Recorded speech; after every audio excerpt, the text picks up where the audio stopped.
পাকিস্তানে ভারতের ক্ষেপণাস্ত্র হামলায় অন্তত ৮ জন নিহত এবং ৩৫ জন আহত হয়েছেন।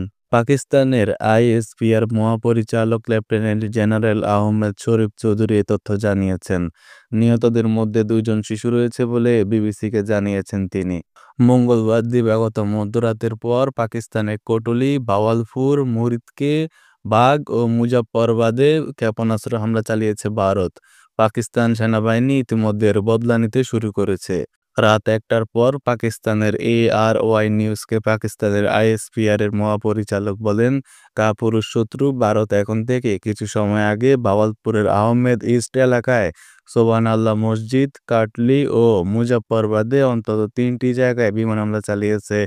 হামলাগুলো ভারতের আকাশসীমা থেকে চালানো হয়েছে বলে জানিয়েছেন তিনি।